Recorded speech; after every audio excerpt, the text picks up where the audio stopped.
Today, we're speaking with a guy who came from Ohio to tackle New York City's finer dining side, but make it less stuffy. Kevin Flannery came up understanding the most formal side of this industry before taking the leap himself shortly through the pandemic. We're chatting about attention to detail, rectifying and taking ownership of people's experiences, both as an employee and a patron, the new age of businesses, and more. No, he did not give away his meat purveyor. It's waiting on fries. You don't get it? What do you mean you don't get waiting on fries? Hopefully the customer never hears waiting on fries, but all this time on the entree and it's perfectly executed and then you're like, ready fuck, to go. I forgot to fire the fries. I just always use that when I forgot to put somebody's order in and I was like, hey, I'm just waiting on the fries. It's gonna be 2 more minutes. Realistically, I come back 10 minutes with the food. When we talk about doing risky things, it's essentially every time anybody ever opens up a bar or a restaurant, it's just a high-risk thing to go into. Is it? I think it depends on a lot of different qualities. I'm just kidding. No, but it is, right? There's maybe a lot of people that don't have the tool set that's needed to operate, open, design, and run and manage a spot. And we're sitting in something that kind of just had a relaunch. I mean, Kev's here. He runs a spot. Tell us about Vinyl Steakhouse. Yeah, Vinyl is my sort of brainchild from 20 years of steakhouse restaurant touring and working for some of the bigger corporations and, seeing a lot of cool stuff, seeing beautifully marbled prime steaks, seeing great service, seeing a awesome sort of intimate, romantic atmosphere, but also seeing a stuffiness. And so that's what we wanted to create here was a come as you are, approachable, fine dining, non-pretentious steakhouse. And so it's really cool. We're in the home of it here, and we designed it in a way that kind of meets that, vibe a little bit. Obviously, we've got the records, which we play, a lot of 60s, 70s rock and roll, some funk, disco, jazz, hip-hop, you name it, which really brings us a sort of a commonality with our guest and an approachability that's sort of unprecedented for steakhouses. What everybody can't see, from the angles that we're actually sitting in, is there are turntables up in the front. Mm-hmm. 1, 2. 2 turntables, yeah, music hall stealth turntables, and then about 3,000 albums, that we have collected. It started with my collection. Somebody always says hoarded, not collected. Hoarded, when yeah. they talk about albums, when it's records. Yeah, right. I don't think that's correct. I think they would say collected. Well, hoarded. Let's talk to the wives, though. A lot of times, look at this. There's no more room. We have to get a third bedroom for all your record collection. They're sort of notoriously known as like a space, vacuum thing that people tend to get rid of. And now, you hear a lot about sort of the boomers are moving on and like all this transition of like wealth and stuff happening in the country. And I'm getting constantly every other day somebody's like, hey, do you want my parents' record collection and this and this? It's really interesting that you say that because I was trying to teach, people how to make money from nowhere some years back when everyone was like, I need another job. job. That's when we really, I think, first started really seeing this happen. And I was like, well, how easy could it be to just go to estate sales and flip things? What I realized was that because of the older generation starting to pass, the kids didn't give a shit about books. Okay. So there was so many first edition books that were in these houses that are like well-known staple books. So I wound up just taking these books from all of these houses. Obviously, you have to go through all of them. I remember your book collection era you went through. So I still have the collection. They're all first editions. Yeah. And I'm like, I think that at some point they will have future value. Same as the Aunt Jemima pancake mix that I'm sitting on in the house. I bought a bunch of those for $3 a pop. They're currently selling for $50 a pop. Right. Yeah. That's great markup over the course of 3 years, 4 years maybe. For sure, yeah. It's amazing. But yeah, a lot of these records that you have here, it seems like the vinyl, movement is in. It is, and we weren't part of that, by the way, which is sort of interesting. I think, for better or for worse, I always just presume that people maybe think this whole concept's like a bit of they must be like, so many other concepts. They went out, made a vinyl concept.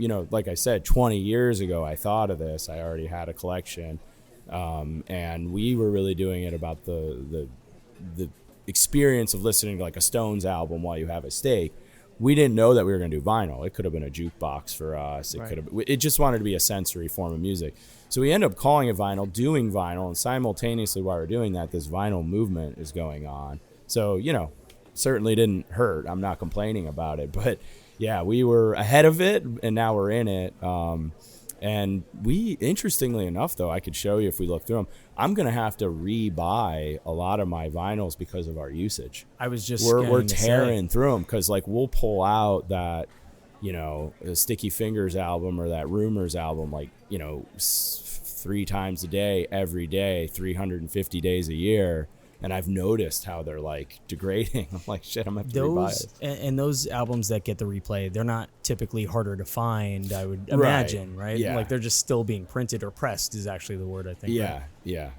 We'll be able to find them. It's just, it's sort of a living, it's a very active collection, which is what's cool about it.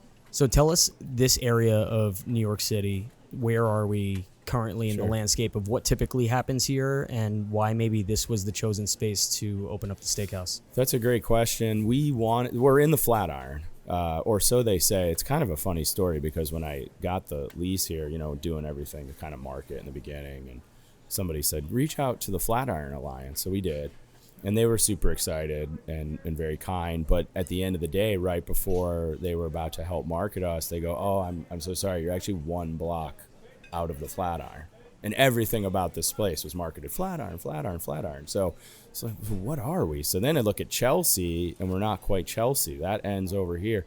So we're in like this little niche, kind of a Chelsea, Flatiron, lower Midtown, upper Greenwich Village. And I actually do believe we are officially in the Greenwich Village, which is kind of wild because that's where I always wanted to be, because I'm a big Dylan fan and I know what he did for the music scene here, and I kind of wanted to bring some of that back.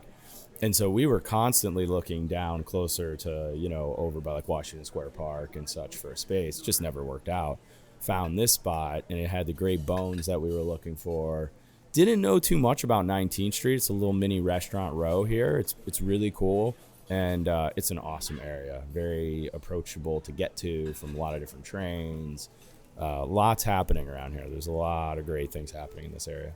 I was surprised because typically I come out here driving by maybe during the day. It's not so much except for work trucks all over the place. But at night, when we came the other day to actually come support, there was like people all outside the spot. It was very easy to find. Everyone was pulling up in Uber cabs or whatever it is to come inside. I walked in, this place was full. You couldn't move. We had 2 seats at the corner of the bar. The vibes were perfect. Yeah. The lighting bouncing off everybody and the plates and silverware shining around all over, and the music in the background it was a perfect atmosphere really at the end of the day. Thank you. Yeah, you were actually texting me a little play-by-play while you were here. Nice. I was That's awesome. Yeah, I was like, even took this silverware, replaced it with new silverware for the steak. That's good. We like to hear that. It is the little things, I think, that occur that I think a lot of people that open up maybe spaces in general, whether it be a bar or a restaurant, don't have maybe that like pre-existing understanding or knowledge of what makes people happy subconsciously. It's almost like Larry David like complaining about the table that's slightly off its edge, where that does actually make a difference. Yeah. Because when people come in, they go, these guys aren't taking the upkeep of their restaurant. Yeah, well, I was in, like I said, fine dining for 20 years, and that's like one of those things. For me, I don't know if everybody would agree, but once you go fine dining, you almost never go back. Because how do you give up those standards that you got accustomed to and that treatment? So it doesn't mean I very much can appreciate like a casual place and enjoy that too, but for me and as an operator, fine dining is what I love. And the original concept was going to be a little more sort of a juxtaposition of fine dining and casuality. Like I had this envision we were going to be like wearing tuxedos and white glove while like, this rock and roll was playing. I don't want to wear a tuxedo. It's a fun concept. So yeah, it's a cool concept. But the point is we were always going to have, wonderful mise en place trays and fresh silverware for every course and crumb the tables consistently, things like that, I think that when you see all of that like stuffiness, for me specifically, who hates dressing up nonstop, I nonstop hate dressing up. Let me put that in the right verbiage degree. I was going to say, you don't dress up nonstop. Yeah, sure. correct. But I like to be able to feel comfortable. And Yeah. nobody knows how much is in my bank account or anybody else's. So I Mm-hmm. don't think that you should have to dress a specific way. It's like at 11 Madison, every time that Sebastian would tell me, please come by, please come by, please come by. I was like, dude, I'm in the streets all day looking like riffraff. I was like, Right. I can't come in there to this beautiful establishment.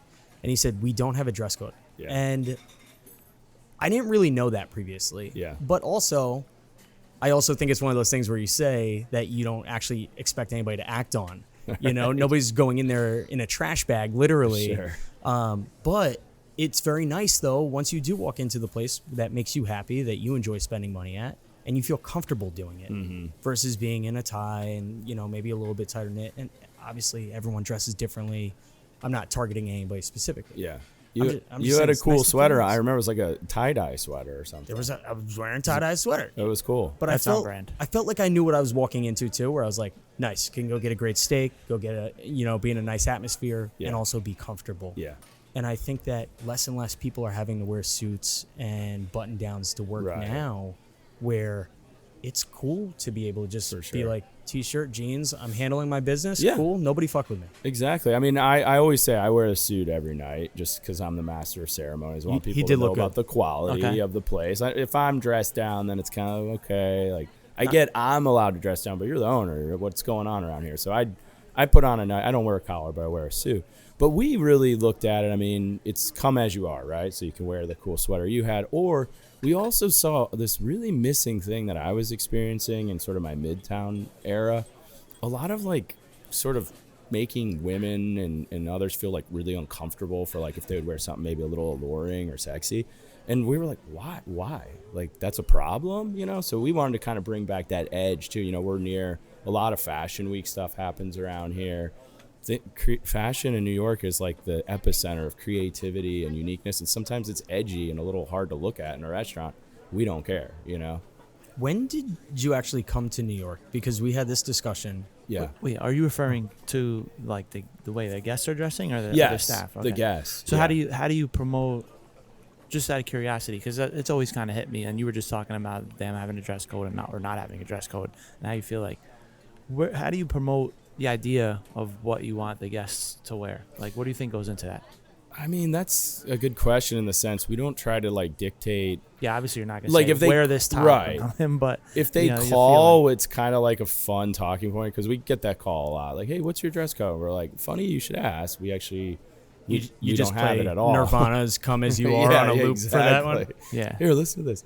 But I think, you know, through sort of the, you know, I guess look and feel of the restaurant and the way that we speak about it, yeah, it's pretty much like dare to be daring a little bit if you so choose, you know. Do you have a dress code for the staff? Yeah, we have uniforms because we want people to know. Okay. But it is on the edge. I mean, I don't know if you. It's definitely not like traditional steakhouse. It's more. I didn't. I was having such a good time that I actually didn't even notice. It's you know? not. You know, it's not anything that like is something that we're talk about endlessly because we've gone. You know, oh, we've designed it and it's this or that. I mean, but it is very sort of non-pretentious. It is pushing a little bit of a more sort of a sex appeal to it, you know, Right. and casuality, Right. if you will. Yeah. The idea of being in between with a steakhouse too, and I have like a bunch of protein questions I'm sure we'll get into. Yeah. But you know, it's kind of, I guess, what besides your own experience, like where was your inspiration to do that? Because for me, I'm a steak eater. Right? Yeah. Like I like to eat steak, but I tend to not go out to eat steak a lot Yeah. because I don't want to go to the super fine dining all the time. Yep. But I also don't want to go. Sorry. Like popular opinion is like, or I guess popular perception is you have like either high-end steakhouse or you have Outback Steakhouse, Yes. right? And then the in between where you could just go to like a bar and order like good steak is kind of hit or miss or not really well known. So I guess that's where like was that. I mean, you said a little bit from where you got the idea from. No, Was that- that's, I think you like kind of hit it on the head. I don't always say this because I don't ever want people to like dumb down what Vinyl Steakhouse is because it's a top-notch experience. But in reality, what we've sort of created here is a fine dining steakhouse that's been married or blended with your local dive bar. I mean, that's the energy, Right. the music, the awesome hits playing of music, the staff that wants to get to know you and, you know, may even have a little shot with you at the end, like the camaraderie, the friendship, the generosity that we bring to the table. And that's what it is. Because I agree with you. That's sort of what it's been for so many years. Like, oh, let's go to Outback and save a few bucks and quick in and out, no frills. And by the way, my wife and I used to love to do that. We'd grab like a bottle of like, you know, 2015 Brunello, like a $300 bottle of wine, go to Outback, order 2 fillet. It was like a $10 corkage fee, get 2 fillets and 2 baked potatoes. But hey, you know what? We were opening a restaurant. We didn't have $1 million spent, but we had our hands on some good wine and get a cheap steak. That was actually a very common play there. My You did my that too? restaurant, my restaurant like career started Outback Steakhouse. Oh, okay, cool. So I started from that, which is probably why I went to that as a reference. So others were onto this. But huh? yeah, I would say that, you know, we'd probably have at least 10 to 15 covers a night that would bring their own wine in, but Yeah. then order a, you know, whatever cut they wanted. Oh yeah, definitely a little hack there. So if someone was paying attention, they probably could have caught on to the fact that there was a need for that, Right, you know, exactly. in between point, you know. For sure, yeah.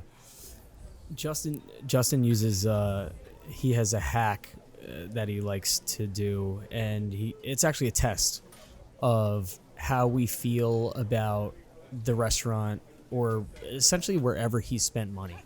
And do you want to tell him about your Wait, hack? which It's like the how you feel hack when you get the bill. Oh, the bill, Yeah. right? Well, no, well, that's not really my hack. I got that from someone else, Well, it's great. right? I mean, if you read Restaurant Man, like No, Joe I never read Bastianich, Joe Bastianich had that book, Okay. Restaurant Man, and in part of it when they're talking about, I forgot which one of the restaurants they opened, and he was talking about it, but he called it the Amex test. Okay. So it was like, you want your guests to go out and have a good time, not only the night of, but when they get their Amex bill like a month later, Okay. and they see, like, let's say it was Del Posto. They see Del Posto, you know, $800. Do they feel like we should go there again, or Got it. or oh man, that was $800. That Yeah, wasn't right. worth it. So that's what you're talking about, right? Yeah. That test. Yeah. And, That's where I got it from. And But- so let's do this too, right? Yes, correct. I felt no way about the bill in here. I mean, also, it's not my money to some extent. I was doing expenses this morning, so I just re-looked at it. What do you think my bill for 2 people was? here the other night, Yeah. but you have to. Did you eat? Yeah, we had steak. And we Okay. had some drinks. Yeah. Well, it wasn't anything too crazy. Uh, And we had apps. Okay. I'm taking a blind guess, like 240. Could be more. We definitely overtipped a handful too to compensate for some shots that didn't make Oh, it to you the want bill. me to Maybe include gratuity and stuff? I think with gratuity afterwards, I think going we paid 400. 400. Yeah, Yeah. exactly 400. And I didn't think twice about it when I looked at it. I don't go have those meals every night, but I Right. did. I did promise that I would take the rep out to dinner. Yeah. You know, Morales is a great guy, and Oh, you I've were bu- always been you telling were him buying that we'd drinks. go out. You were buying drinks. I was buying. We had Yeah. a meal. We had a whole meal. Gotcha. Okay. And when I just did expenses this morning, when I saw it, I guess 2 weeks later Yeah. or something, I looked at it and I was like, that was a good meal. Yeah. I had steak and eggs the next morning with Oh, you know yeah, what that's I right. what I took with me. You know, That's fantastic. I mean, I'm here for it, and it is like I only bring up price because I think that there is some direct correlation a lot of times between price and quality of a place. And then there's sometimes where you feel like you just got robbed. Yeah. And like when you feel like you just got robbed in an establishment, there must be so many other things going wrong inside Yeah. that you were like, I can't believe I gave them that much money. I But know. that wasn't the feeling here at all.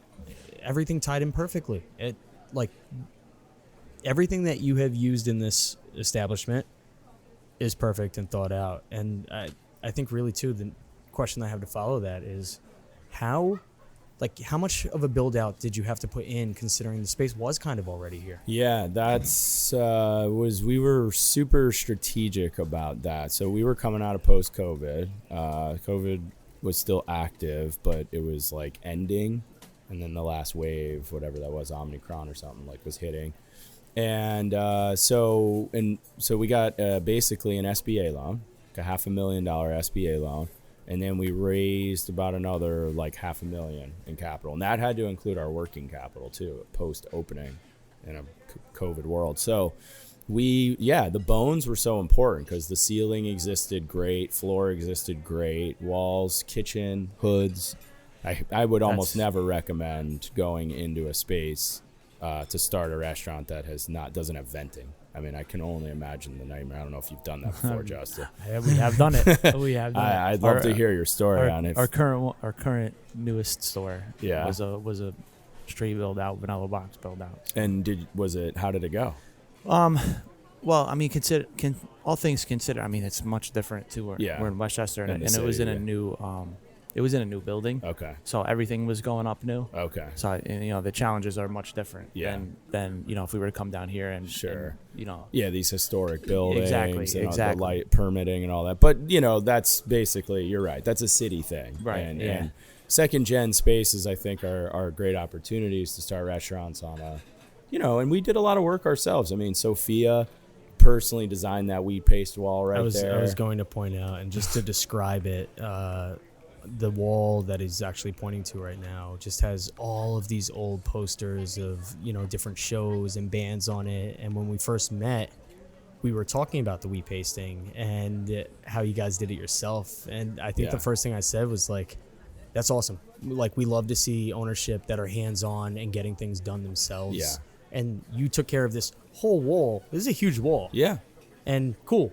One whole front aspect of the place, done, handled on your own. Didn't have to pay somebody to do that, which probably would have been a fortune for mixing water and flour. It would have been some thousands for sure, and then the materials. But and we painted the walls, and even now we're I was telling you a little bit. We're starting a second location next year, and I told my two future managers, the executive chef and the general manager, I want you guys to do some stuff around here. I want you to scrub the ceiling. I want you to paint this. I want you to paint the restroom. Yes, to save us a few bucks, of course. But number two, that's what made this place special to me, was that I was on my hands and knees scrubbing floors and painting. I won't be able to do that for every restaurant that I create the rest of my life. But I think on the first one, it's such an awesome experience. I'm sure you experienced that too, 100%.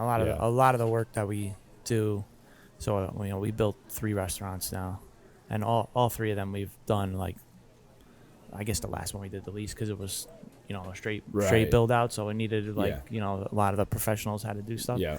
But every one we've had our hands in on some project or something, and just like you said, it gives you a little bit of obviously ownership, but more intimate ownership, because it's I experienced actually what you're doing. Exactly. That table you're sitting on, I put it together. It didn't just come whatever. That's even cool. one of the guys that works for us put together all the chairs in the bar. Yeah. And so that was 3 years ago, and he still references. He's like, these are my chairs. I put them all together. Yeah, and that's awesome, man. He'll mention it to a guest every once in a while. He's like, I put all the chairs together. I'm like, okay. I think when you have your hands on it versus paying somebody to do it, though, you do wind up having a lot more ownership and feeling of the space. And in Cocktail Garnish, at some point, the guys were throwing the bad slices into the trash as if they were basketball players. And all along their misses were just strewn out all over the floor. And I'd walk into the production room and I was like, guys, what is going on? I'm like, how is this all over the floor like this? And especially the guys managing the space were just letting it go. So I think a lot of times those things come down from the top where you say, yes, you're going to open up another spot, and yes, you're not always going to be able to kind of have people have that accountability. It feels so much easier to say it to the 2 captains running each spot from the top to be like, hey, we need people to be more hands-on, take ownership and feeling of this. And that mentality does trickle down. It won't get to everybody, but it does get to a lot. Right, absolutely. Your space, everybody in there feels like they've got ownership of it. It is their space. I'd say almost everybody. Well, yeah, a lot. It's a huge percentage, though, I would think. For sure. And a lot of them have been there for a minute, and they know where we came from the old place to the new place, and that kind of transitional kind of stuff. So there's a little bit of the story in there, too. At least for the leadership team. Yeah, I think that's one of the biggest secrets to success in staff retention is the ownership mentality, and being humble enough to give a lot of that up and not be a control freak. And we have a decent amount of comps here, and we come in and we look at them and we kind of maybe ask a question or two, but a server here can comp a $200 bill and just come up to me later that night, hours later, and say, I couldn't get to you. We were all slammed. Their night wasn't right. Steaks weren't good. Things went back. It was the right decision to comp their meal. And we're going to say, cool, good job. And that owner's mentality, that they want to work for a place like that because they're being just completely supported, and they can be creative and they can be themselves, and I think that's key, you know. Before we get one, I agree with that too, I guess a little bit. We lean more on a leadership team for that, Yeah. but just try to like put enough people that have like a leadership mentality that, you know, can do that. Bleeds in, yep. But I wanted to touch on, you mentioned the SBA loan, Yeah. right? Uh-huh. Which came out of COVID, and I think that was important because same thing with us. We were in like a transitionary period where that at least for our old building was up, our landlord was rebuilding the whole new thing, and they, you know, we've told the story a bunch of times, knocked down the whole block, and we had to rebuild the restaurant into the new space, and then COVID happened, delayed everything, and there was a real point there for a while where we weren't sure where the funds were going to come from. Okay. Because, you know, everything was in limbo, Yeah, of and course. you know, we were like, okay, we had one plan, but that one's gone, right? So, but then that SBA loan kind of materialized out of somewhere Yeah. post COVID into, I think that was late 2020, early 21, where that started coming up. Yeah. We were able to do the same thing and take advantage of the SBA loan, and that was that generated the kickstart to build that restaurant. So, I guess I would ask the same thing. Did that like kickstart the thing a little bit, the access to be able to get those funds? Yeah, we wouldn't be here without the SBA loan, and you know, I know that's, people sometimes, you know, say, oh, well, you know, what's that government entity do well or not, and are they doing enough? But I thought they handled that post, well, maybe even in COVID. I wasn't operating in COVID with my own place, but we got that loan, and that kickstarted everything because everybody was holding on to their pocketbooks. Certainly 100%. wasn't investing in restaurants. I mean, if there was ever a time that somebody was scared out of their mind of investing in a restaurant, it was that. So we knew there was going to be a shot at raising. Riskiest business, Yeah. riskiest time period. We have no idea what's going to happen next. Here, take some money. Yeah, You we know, want to invest in a place where people gather. Right, exactly. We're telling everybody to stay home So right now. I have to give my investors, you know, who are really, you know, my brother, my sister, and two of my best friends who invested and believed in me. I got to give them so much credit. They, you know, basically were like, I believe in Kevin, and I think he'll do this, and I think New York will come back. But we couldn't have got the full capital. The missing money was the SBA. Yeah. Now here we are, 2.5 years later. We're successful. We're doing well, profiting. And now the SBA loan that started us and Kickstarter is now like this monkey on my back too, right? Right. I'm paying, you know, whatever, $7,000 a month, interest, principal. It'd be nice if it could go away. And so that's, if you can start a restaurant with no loans and interest, it's fantastic. But the other thing about SBA loans that I liked, and I don't know if it worked this way for you, it basically paid for some of my equities because I PG'd it. It was all on me. All the investors were like, if you go under, like, that's your problem, Kev. But I took that risk, and by way of doing that, even though I did invest my own money too, it kind of got me a little more percentage, you know, which I think is kind of cool for potential restaurants. It was definitely a similar situation. Well, I mean, it wasn't just me. Me and my partner had to put the PGs on that also. But like the interest rate was very favorable versus anything else. So the way we just looked at it was build it into, you know, the I want to say mortgage payment, but it's kind of like a mortgage payment, but Kinda the like your SBA, rent. the loan payment back, right? We just build it into the operating cost now and be like, okay, if our rent was X, now it's Y. Yeah. You know, and that's what it is. And that's that's what it funny is. that you do it that way, because I've sort of been thinking, and maybe it's another New York thing with price. I've actually been thinking of it like the other way. I'm like, all right, so my rent's going up 3% every year, but my loan's going down. By the time 10 years is over, the rent will be this, and the SBA loan will hopefully be gone, and we're so kind of the same philosophy, but working in reverse. You know, We figured it as it's a 30-year. It was a 30-year loan. Oh, okay, yeah, Right. that's a long one. Yeah, it was. How long was yours?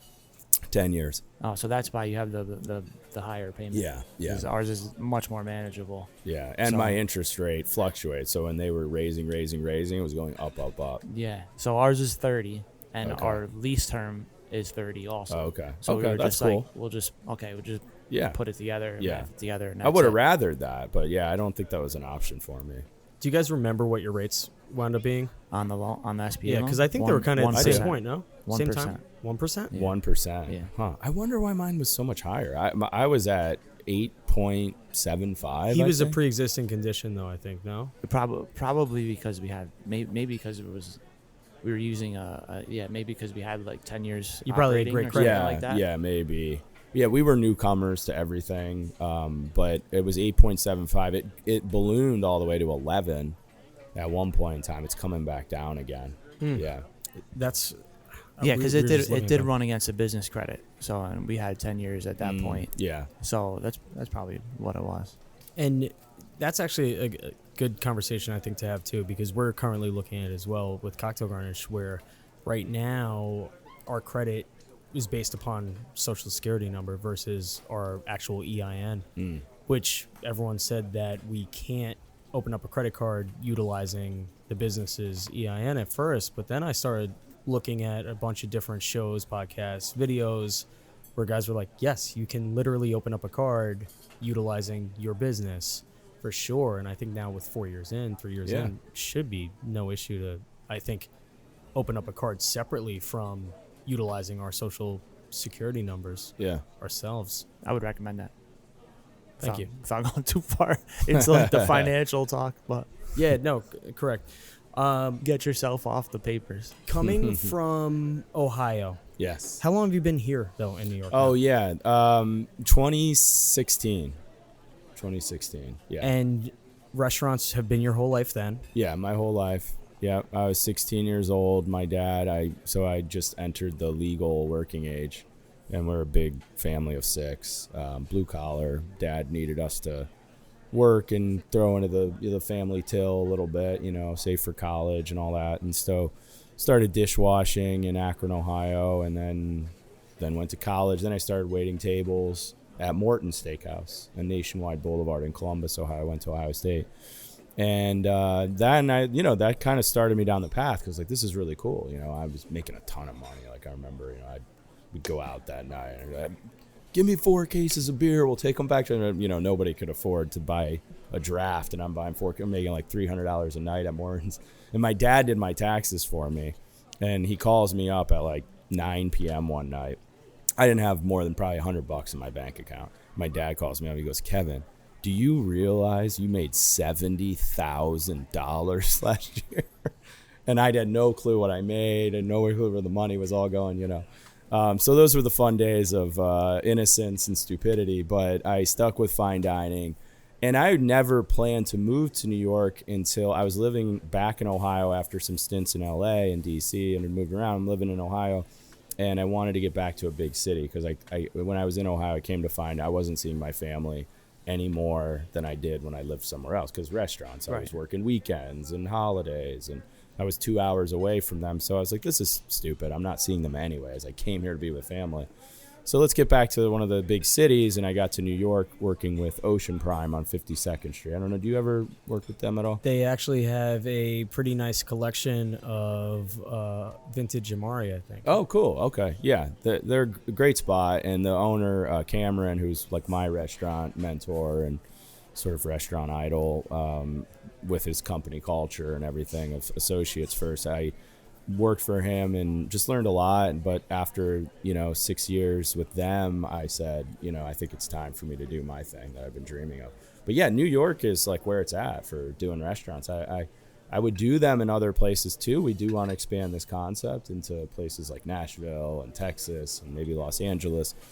But I love New York. I mean, just like you were talking about that energy the other night when you're in here, it's hard to get that anywhere else, It's funny too that you say that all this opportunity is here too, and I think it's actually changed the way that we think about jobs in general. And take me coming from the bar side or restaurant side in general to then coming to this corporate world and really trying to, I think, adjust to the thinking styles and the way that the corporate what's the word I'm looking for?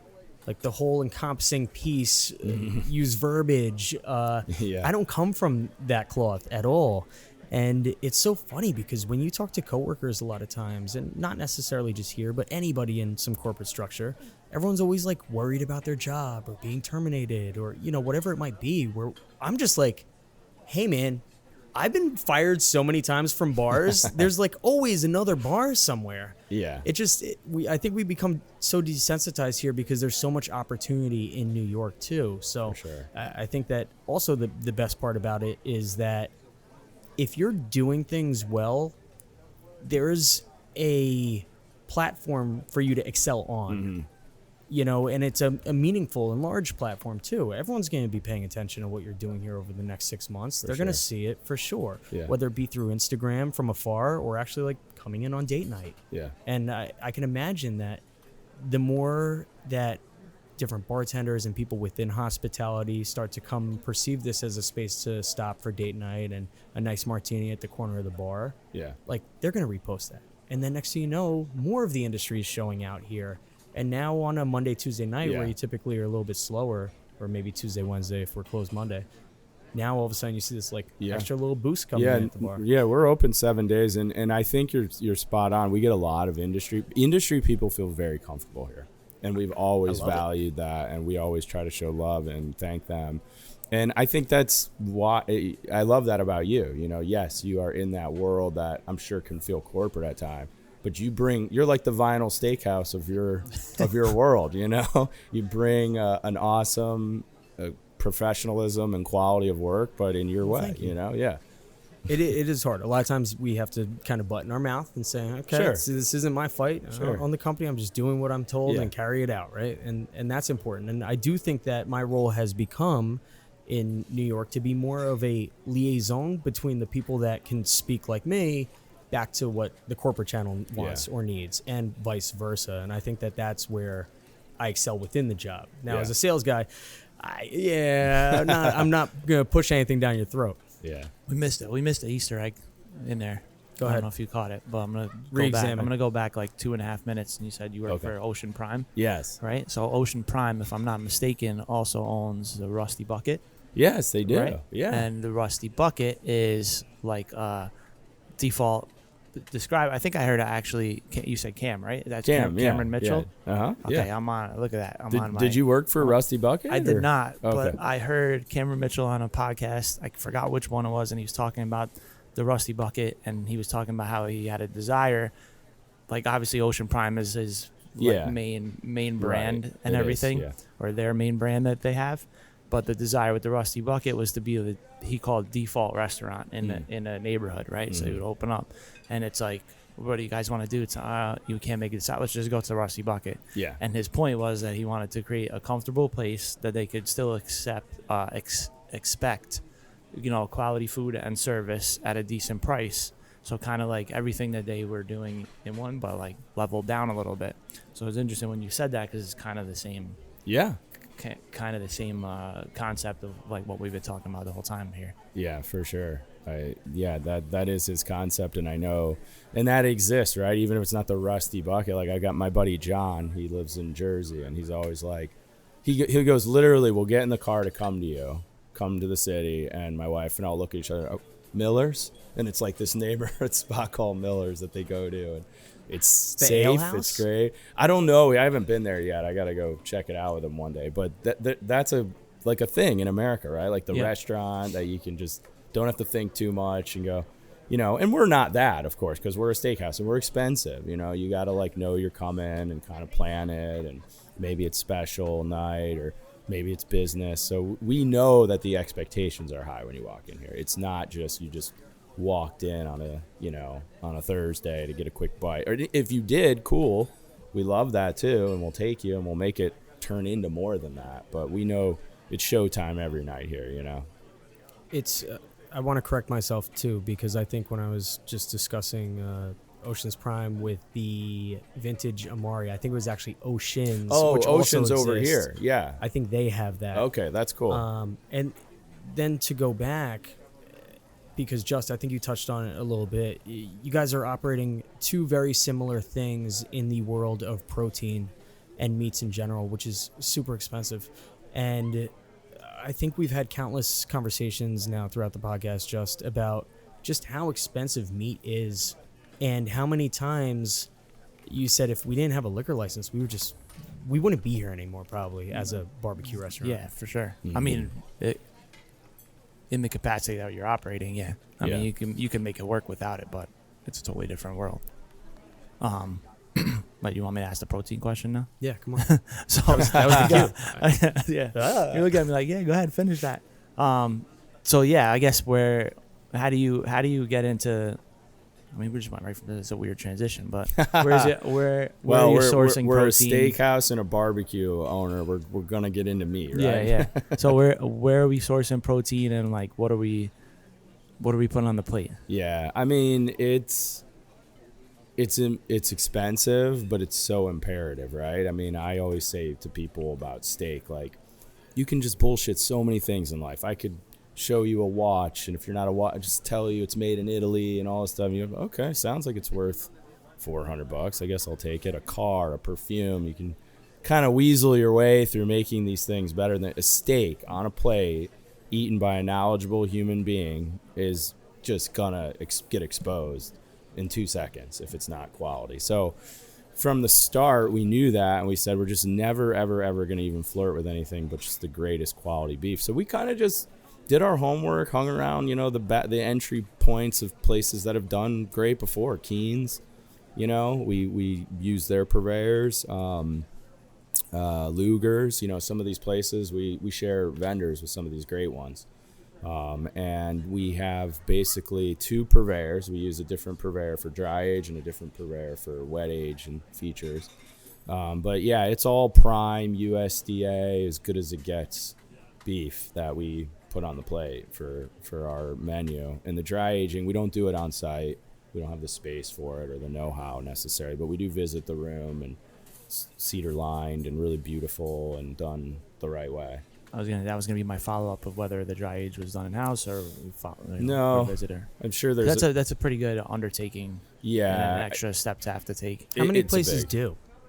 Is it a ton of places? I mean, I don't know. Like, I can't give you a number off the top of my head, but I feel like if you are gonna do it, it has to become like a feature point, like part of the restaurant. It's a big undertaking. You've got to like you can kill somebody if you get dry aging wrong. I mean, you're basically putting a bacteria-driven scenario into food, So I prefer to leave it in the hands of the experts. I mean, there's a true science to it. Mm-hmm. But, of course, let's say Vinyl Steakhouse is now here for 10 years and we've got a nest egg that's through the roof and we're tired of paying, the gigantic amount of price per pound we pay for dry age, maybe we would build a dry aging room downstairs and hire all the proper engineers and scientific experts to get it. I'm sure there's the code, licensing you have to get with FDA. And I was just going to ask department. how that affects your insurance policy, and if they're even bright enough to understand that. Yeah. Oh yeah, no, there's definitely a whole nother level. It's a whole thing, and it would be an expensive undertaking for sure to install that. Definitely. What about seasonality, or like, do you rotate the? I mean, I haven't looked at the menu or anything yet. Yeah. So, do you rotate like the steaks that you offer based on the season, or it's not trends? Not always seasonal. A little bit of seasonality, like in the spring, we'll do like some like cool lamb features and stuff. towards Easter. Yeah, I shouldn't have said steak. I should say protein. Yeah, like we'll get a little plate, and then also around Lent when people like eating more fish, we'll run like seafood feature to bring lobsters in during that season. The holidays we'll go more like decadent, like bring in like some like really cool like either Japanese or Australian Wagyu and feature that. And it's expensive, but everybody's spending that time of year. But more or less, because we are an American steakhouse and we want to be this sort of longevity of we want to be here for years and years and years to come. People are talking about us in 50 years still. For that reason, we've got our staples and we kind of keep the menu pretty consistent. And we play with things, vegetables. We do about once a year. We do a slight, small menu change. Maybe two desserts go away, 2 new ones come in. 2 apps kind of go away, 2 new ones come in. But it's not a lot of like menu change day to day. We have a meat guy who's kind of like my meat guru, and he's always playing with crazy things and I got a 65-day dry aged Wagyu. You interested? And I'm like, yeah, busy weekend, let's do it. Let's bring those in. So that's fun, and the staff gets behind that, and our guests really love that stuff. You know, they buy it a lot. So It was pretty cool, I think, to watch you run around in here the other night. And I did thanks. have the Cajun, was it the Cajun? the Cajun gyro? ribeye, yeah. Uh-huh. It was great. It was great. Yeah. I mean, it was fantastic. I have no complaints over here on my end. But it was very cool to reiterate what you said earlier. It was chaos in here because it was super busy, and we came at pretty much the worst part of the night to really hang out. And, you know, I'm just added chaos Yeah, if yeah. we pull him to the side. We got to and have any drink together combo. later, at least. That was nice, good, yeah. correct. And I will say that Kevin kept coming back, and he was like, let me handle this. I've got a compa table over here. And we had a short conversation about that. And you were like, a couple comps did go out tonight. And honestly, I think we handled it pretty well. We had conversations with everybody about it. They left pretty well, or feeling a lot better about everything too. Yeah. And I think that at some point it's like, yes, when you look at all of the comps through the night in like a dollar sign, it could be tough to look at from that perspective. sure. But if you also look at it from the other perspective, where it's like, we have a business, we are going to lose money doing stupid Yeah. shit. It's just part of it. Yeah. Like in CPG, returns come in, they're just going to happen. Chargebacks come in, they're just going to happen. It's like you kind of just have to build it into the price and expect it. Otherwise, you're going to really start, I think, hampering on things that shouldn't be, because then, like you said, everybody's going to be afraid of coming over to say, I have a problem with this table, versus how do we just treat them correctly with professionality and hospitality. For sure. I mean, yeah, and we don't even really build it into the price because, like, we don't want to charge more for the fact, you know, we might make some mistakes. We want to try to hold that line just to be value driven as best we can. But it is tough to look at as a number. You're absolutely right. Like, you'll see, you know, expensive steakhouse, 2 steaks are wrong, and, you know, somebody has whatever, this incident, and then a drink takes too long, 30-minute wait for a table, boom, $600 is your number on your comp stream. Like, it's a lot of money to, like, not have in your pocket when you want to. But I don't think it's just not even quantifiable, the value of doing the right thing. I mean, our sort of slogan is that we strive tirelessly for 5-star reviews. And that word tirelessly is pretty literal. Like, we will go to the end of the earth to try to make sure when you leave, not only are you not going to write a bad review because of what you experienced, but now you're actually going to go out of your way and maybe even leave a 5-star review for what was not really your best experience along the way. So we try to do our best, but comps, they're tough. And it's such an interesting part of our industry too, right? I always joke about this because, like, if we went to, you know, whatever, Macy's today and bought a couple T-shirts and hats, and then an hour later we decide, you know what, I don't like the way this feels or fits. I'm not too happy about this. And then we go back to Macy's and take it off our chest and say, I want to you think they're going to take it back and then give us a free shirt because we were unhappy? No, it's insane how much this industry just kind of has that knack, but it's hospitality. Exactly. It's Yep. different, you know. It's a different beast than anything else. Yeah. Like, you know, it's by it's different than retail. We don't call it retail, we call it hospitality for a reason. And it's all, like you said, it's all about Just said it right there. Thanks. it's all Delivery. about how the guest feels at the end of the day. And to go back, that's kind of where that Amex bill check Yeah. comes from, right? Yep. So you have to make sure that the guest feels, not only when they walk out, that they were. It doesn't necessarily have to be. I mean, obviously the goal is that the food was good, the Yeah. drinks were good, and that's the reason why they feel good about being here. But we're gonna make mistakes, so, you know, throughout time, right? So it's about making them feel taken care of, and how they Absolutely, feel yeah. when they walk out the door. Yeah, okay, maybe their plate wasn't what they expected, but they can tell their friend, like, yeah, it was like that, but, you know, I spoke to Kevin, and, you know, he took his time to come. They were busy, and he took his time to come over and talk to me and make sure that, you know, they didn't miss a spot or something like that. And that all goes into it. And that'll still be a 3-star review probably, right? Yeah. Like, I would think so. But I think that those reviews even have a stronger powered element to them than a 5-star review or a 4-star review. Nobody reads the 5-star reviews. We already know. It was Yeah. good. Cool. You give Yeah. it 5 stars. You But the read other the bad ones with the ones. asterisks Yeah. and the description to them are, but this happened, things were rectified. Yeah. That's why it's 3 stars. That's the only thing you're looking Yeah. for. I'm like a firm believer in like the review, just the whole world and what it does for a business. I mean, we get people, so we're 4.8 on Google, which is pretty high. 500 reviews, 4.8, tied at least with, you know, maybe one or two other steakhouse has that at best. And we think, you know, because when you look at the parallels, right?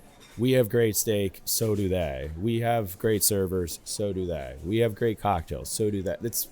It's not like all these other steakhouse that aren't 4.8 have bad food, bad service, they're probably pretty good too. What's the difference? And that's why I say hospitality is an ingredient. You know, it's the only difference maker. The institutional, I know you're hanging on to something. No, I think I'm going to say exactly what you're going to say. So go ahead. Well, no, trust me, I'm coming out of left field. The difference between, though, a lot of these institutionalized steakhouses is they've been here for so much time that they don't really have great cocktail lists necessarily. Because you're not there for the cocktail. Right, but that's true. You'll get a decent martini, for sure. It's not going to be something that you like put off to the side and you go, I think the vermouth, not calling names, I think the vermouth is going to, has been sitting on the back bar forever. That's not what you're getting. You're providing that side of this in this newer age establishment owned by youthful guys. You know, we pay more attention. And I know that's not what you were going to say at all. What I was going to say. I was just going to double down on the He experience. was going to say what you were going to say, and then he took a left turn. Yeah. I was just doubling down on the experience part being the difference maker in every visit. Yeah. It is. And all that comes back to the guest can walk out and never come back, or they can walk out and come back again because of the way they're treated. Right. And that's the key part. And that should be known and done. But like cocktails is an interesting thing too, because like you see our cocktail program, and you know it's strong. Like it's more like speakeasy kind of vibes. I mean, it's not like we know we're not like, you know, world's best cocktail bar, but for a steakhouse, it's a little It's got to be built for speed. You know, it's got to be built for speed. Everyone is and all so that. obsessed with making the most perfect cocktails ever, and it hurts my brain so much because the best guys in the city that are making, and girls in the city that are making the money, are the ones that are prepping everything to be high volume. Yeah. Like, that's what they want. And you know, Sean, the owner at Valerie, said to me one time, he goes, "Does everybody know something that I don't know? Because I thought you need volume to make money." And it resonated with me so hard, where I'm like, you need the people to be coming in. Yeah. And the only way to do that too is, if the cocktail program isn't perfect, that's cool. But if it's good and it stands up against everything else, people are going to come for that. But there's sometimes I go to spots where I go, I'm in the mood for a cocktail and there's no cocktails there. We got to go somewhere else. For sure. And you know that. That happens still a lot in New York City. It's kind of wild. And a lot of opportunity there. And I think those places also serve a demographic too. Yeah, though. right. So, you know, there's no wrong way to eat a Reese's. There's somebody for every single place out here. And I'm happy that you're not a cheap steakhouse, right? Yeah. Like, I'm happy that you have a cocktail program. I'm happy that you understand hospitality and making all of these people that come into your tables feel seen. It's super important. Yeah. And that's what's going to get you the business coming back. It's so funny that those are all the comments on like if we go into the social media world too, and every one of those would make a cocktail that takes like 15 minutes to make, and then you go into the comment world and everybody say, okay, great, now make 50 of them. Right, exactly. I just, Exactly. The guys at 11 Madison just asked me to come over and film for Clemente, right? And we cool. talked about it briefly, I think. Yeah. It was an amazing experience. I'm not going to at all discredit any part of that. And that bill, I think, would probably be like $250 a person for a 5-course tasting. Okay. And yes, the cocktails are made with precision, but expected. Yeah. You're expecting it when you go in. Exactly. You're ordering art. You're not necessarily there to just have a quick cocktail. Yeah. It's the whole experience itself. So, like, they're in their lane playing their correct role. Yes. You're in this lane playing exactly the right role that I think it should be. Yeah, when you go to a steakhouse and you know, okay, it's going to be 10 minutes for your table. You want to go to the bar. You're excited. It's boisterous, fun atmosphere. You go to the bar, you order a couple of drinks. You don't want to wait 20 minutes, you know, that's fake restaurant time. Let's say 10 actual minutes. That's long. That's a long wait. I waited 10 actual minutes for 9 shots of Fernet with somebody. There were maybe 2 or 3 other people sitting at the bar, and there were 2 people behind the bar.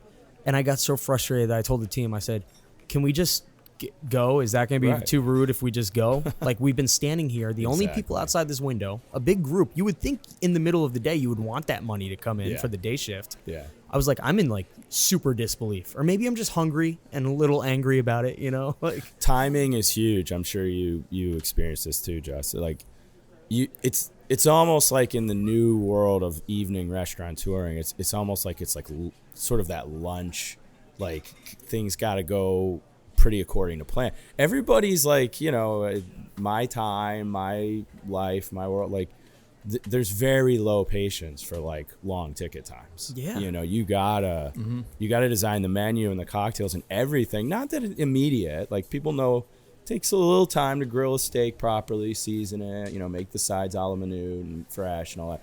But you're not getting like 30 minutes to get this food to people. You're going to hear about it like that, you know? And especially on the bar front too. Just lock eyes with the person Yeah. that's waiting. Keep your head up. Why are you looking Yes. down? Know I what's think happening in your surroundings. The communication is the biggest part. That's true. Right? Especially with the stuff that takes longer. Like if we Yeah. have something that is just naturally a longer fire time, will you like tell the guest like, hey, just let you know that this, you know, it's going to take a minute because, you know, Yeah. whatever.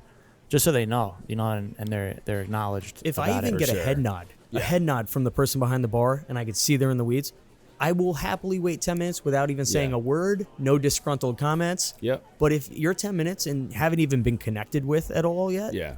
like it's almost like an operator on hold, like, oh, please Yeah. hold for a second. Right, Like, because how do you don't know if they're good at what they do or if they're going to get to you or if you're just, you know, I've had that happen before with my wife and I. We've sat down and I won't mention the restaurant. This restaurant has to be out of business. It was in Fort Lauderdale and it was like we were there and we had just the worst experience ever. And then I looked it up after and it was like a 1.9, like the lowest I've ever. were I was like, shit, I I was should've like, oh looked man. So now whenever we sit at a place and it's like 10 minutes, 15 minutes, nobody's even like, I'm like, I use that restaurant. I'm like, is this a blah, blah, blah moment? Like, Yeah, do you we should need to start get the making hell bets. out of here right now? Because once we order the first thing, we're stuck. Yeah. We're stuck. you totally. know? All right, we're not going to talk to you about the new space that you're opening yet. Yeah, no worries. We should do another one there someday. I would like to, I Yeah. think, because what I think is going to happen is, right, we're going to work out some further like kinks happening here, getting more people even in here. It's going to Yeah. get crazier, busier. Yeah. Your time is going to start being spread a lot more Yeah, thin. for and sure. then I think what we're going to do Wait, same concept or different concept? Different concept. Different concept. Okay. different concept. Italian chop house concept. And then what we could really have a conversation about is really managing time and Yeah. how you see that fit between the family and, you know, congrats, you have a little one now Yeah. too. Managing the family and managing two different businesses, because that's pretty hard. That'd be a great topic, and you Just do it, doesn't even Josh. answer me. I send him messages and he goes, "Coached 9 games this weekend. I don't have a second to answer this yet." And I'm like, "All right, man, cool." Yeah, we're our timelines are a little bit different, especially on, Yeah. on the weekends. Right. Yeah.